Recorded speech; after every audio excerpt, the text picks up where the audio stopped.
Hi guys. ഞാനിപ്പോ blast movie കണ്ടിട്ട് just വീട്ടിലേക്ക് എത്തിയതേ ഉള്ളൂ. അപ്പോഴേക്കും എനിക്ക് ഒരു വീഡിയോ ചെയ്യാനായിട്ട് തോന്നി. ഇതൊരു മൂവി റിവ്യൂ ആയിട്ടൊന്നും നിങ്ങൾ കാണരുത്. മൂവി റിവ്യൂ ചെയ്യാനായിട്ടുള്ള കഴിവൊന്നും ദൈവം സഹായിച്ച് എനിക്ക് കിട്ടിയിട്ടില്ല.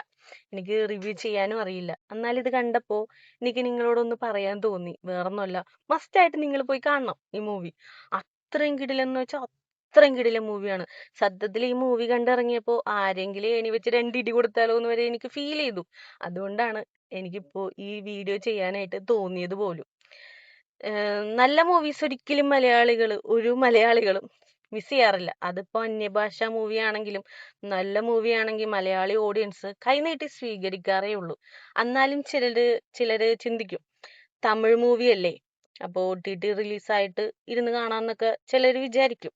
പക്ഷെ അങ്ങനെ നിങ്ങൾ വിചാരിക്കരുത്. നിങ്ങൾ എന്തായാലും തിയേറ്ററിൽ പോയി കാണണം. അതിനു വേണ്ടിയിട്ടാണ് ഞാൻ ഈ വീഡിയോ എടുത്തത് പോലും. സത്യത്തിൽ ഇങ്ങനെ റിവ്യൂ ചെയ്ത് ഇടുന്ന ആളൊന്നുമല്ല ഞാൻ. അധികം വീഡിയോസും ഞാൻ ചെയ്യാറില്ല. ഓൺ വോയിസിലൊന്നും അധികം വീഡിയോസ് ഒന്നും ഞാൻ ചെയ്യാറില്ല. ഞാൻ ജസ്റ്റ് ഇങ്ങനെ കോണ്ടന്റ് ക്രിയേഷൻ സ്റ്റാർട്ട് ചെയ്യുന്നതേ ഉള്ളൂ. എന്നാലും എന്തായാലും ചെയ്തിടണമല്ലോ. നല്ലത് കണ്ടാൽ നല്ലതെന്ന് തന്നെ നമ്മൾ പറയണ്ടേ. അപ്പൊ അതിനു വേണ്ടിയിട്ടാണ് ഞാൻ ഈ വീഡിയോ ചെയ്യുന്നത്. ഇപ്പൊ ജയിലർ ആണെങ്കിലും ദൃശ്യമാണെങ്കിലും ഭരതനാട്യം ടു മോഹിനിയാട്ടം ആണെങ്കിലും പിന്നെ റൈഫിൾ ക്ലബ് ആണെങ്കിലും എല്ലാം ഒരേ സ്റ്റോറി തന്നെയാണ്. പക്ഷേ ദൃശ്യവും ജയിലറും ഒരാള് നിന്നിട്ട് അല്ലെ, ഒരാള് തന്റെ ഫാമിലിക്ക് വേണ്ടി വരുന്ന അവരെയൊക്കെ തടഞ്ഞ് അല്ലെ പൊരുതുന്ന ഒരു മൂവി. പക്ഷേ ഭരതനാട്യം ടു മോഹിനിയാട്ടം ആണെങ്കിലും റൈഫിൾ ക്ലബ് ആണെങ്കിലും എൻ്റെയർ ഫാമിലിയാണ്, സൈക്കോ ഫാമിലീസ് ആണ് അല്ലെ, എൻ്റെയർ ഫാമിലി നിന്നാണ് പൊരുതുന്നത്. അതേപോലത്തെ ഒരു മൂവിയാണ് ഇതും. അച്ഛനാണെങ്കിൽ ഒരു കരാട്ടെ മാസ്റ്റർ, നല്ല ഇടിക്കാരൻ. അമ്മേ, അതിനേലും വലിയ ഇടി. ഒരു മോളുണ്ട്, മോളാണെങ്കിൽ ചറപറ ഇടി.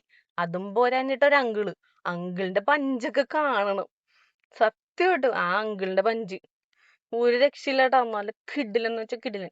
എല്ലാവരും നമ്മുടെ അർജുന്റെ ഒക്കെ ഒരു തിരിച്ചുവരവായിട്ട് എനിക്ക് ഫീൽ ചെയ്ത്. പിന്നെ അഭിരാമി, ഹൂ, ഇന്ന ആറ്റിറ്റ്യൂഡാണ്. പിന്നെ മോള് ഒരു രക്ഷയില്ല. പിന്നെ ഒരു വില്ലൻ ഉണ്ട്, അയ്യോ ക്രഷ് അടിച്ചു പോയി, ക്രഷ്. പുള്ളിയുടെ ഒരു നിപ്പൊക്കെ കാണണം, നിപ്പും ആറ്റിറ്റ്യൂഡും, ഒരു രക്ഷയില്ല. കിടിലൻ മൂവി എന്ന് വെച്ചാൽ ഒരു കിടിലൻ മൂവി. നിങ്ങൾ ആരും മിസ് ചെയ്യരുത്. എന്തായാലും പോയി കണ്ടിട്ട് കമന്റ് ചെയ്യണം. Okay, by.